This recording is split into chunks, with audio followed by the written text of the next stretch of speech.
Welcome to your daily dose of theological German. This is the 5th installment as we are working our way through a little bit of Martin Luther here from his book concerning the freedom of a Christian.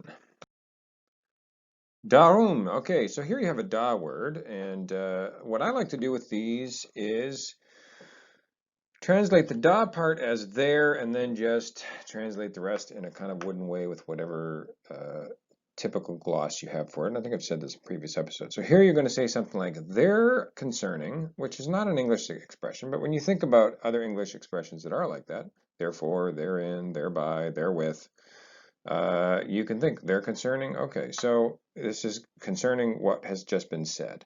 And so you might want to say something like, that is why would be a better sort of English rendition in the context if you had seen the previous sentence. Okay, so that is why they are only, they here being the laws and commandments in the Old Testament that Luther is here kind of talking about. That is why they are only determined, or you might want to say here intended, and then again you have a da word. There too would be a wooden way to do that in the way that I have been saying. Again, there too is not an English expression, but you do get the sense when you relate it to other kind of thereby, therewith, therefore.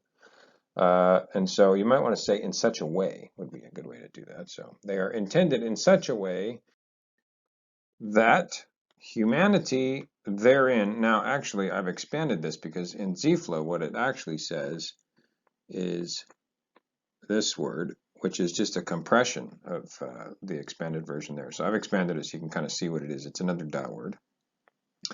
Therein, so in other words, in the Old Testament, or sorry, in the commandments that are written in the scriptures, humanity sees its inability toward the good, or toward goodness, and learns, and then here you have an infinitive complement, to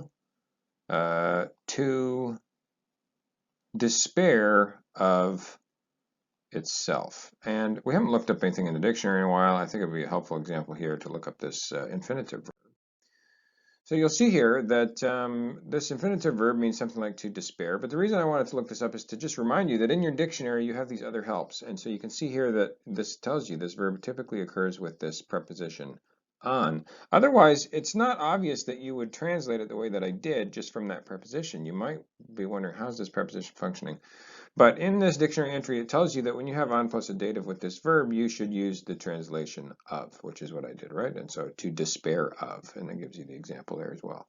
So always look in your dictionary for the specific cases for how these verbs function, because it will help you to see what nuance a preposition might have when it's working with that particular verb and things like that. And so the last clause here, and they're concerning, and we saw that at the beginning, it's the same word, so let's just say, and that is why they also call it the Old Testament, although you might want to say here covenant, just because of what's going to happen here in the next sentence or phrase, and all belong in the Old Covenant. And I do think that he's really not just making a differentiation here between halves of the Bible, especially in that second phrase, but he really is saying they all belong in the Old Covenant. So that's why I would translate it that way, because he's making a distinction between covenants, not just sections of the biblical text. Anyway, I hope you found that helpful. We'll see you tomorrow.